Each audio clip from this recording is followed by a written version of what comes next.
আমাদের প্রতিদিন কয়েকটা ইউনিয়নে এই দোয়ার অনুষ্ঠান হচ্ছে। আজকে এই ইসাপুরা ইউনিয়নের 1 নম্বর ওয়ার্ড, এর আগে আমি একটা মসজিদে নামাজ পড়তে আসছিলাম। এখানে আসার পরে খুব ভালো লাগছে, এই মুরব্বীর দেখে খুব ভালো লাগছে। উনি আমার এই বিএনপি প্রতিষ্ঠাতা শহীদ রাষ্ট্রপতি জিয়া রহমানের সৈনিক। আমরা 1 নম্বর আপনি সর্বোচ্চ ভোট দিয়ে পাস করাবো ইনশাআল্লাহ। আর এই যে 1 নম্বর ওয়ার্ডে আর এই যে এক ভাই সিরাজ ভাই, ওনার অবদান খুব বেশি, উনি কষ্ট করছেন।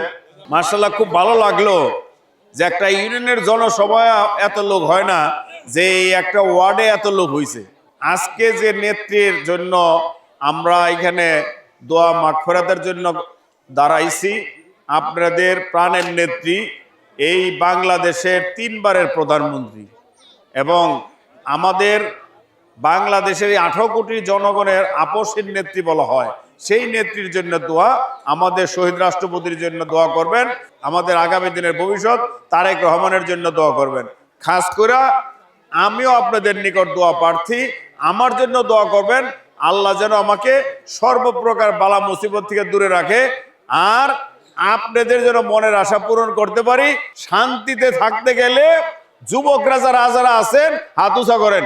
যুবক যুবতী 18 থেকে 30, 18 থেকে 35, মাশাআল্লাহ।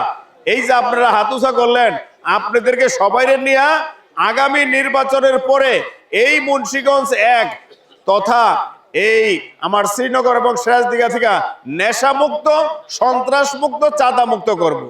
কেমনে? আপনারা এই যুবক যুবতীরা সবাই 5 জায়গায় নামাজ পড়বেন। নামাজ পড়লে অবশ্যই নেশা করবে না, আর নামাজ পড়লে নেশা না করলে চাঁদা হবে না, চাঁদা না করলে সন্ত্রাসী থাকবে না। তবে এই যুবকদের নামাজ পড়ানোর জন্য দায়িত্ব নিতে হবে মুরব্বীদের দরজায় নক করতে হবে, এই ছেলে নামাজ পড়ো, এই মেয়ে নামাজ পড়ো। এই যে মুরব্বীরা মা বোনরা আসছেন, আপনারাও দায়িত্ব নেবেন। সবাই যদি নামাজি হয়ে যায়, ইনশাল্লাহ দেখবেন এই এলাকায় দরজা খুইলা ঘুমাইলো চুরে আসবো না। পুলিশটা কি হবে? তা আপনারা কি চান না যে দরজাটা খুইলা ঘুমাই, শান্তিতে বসবাস করার জন্য?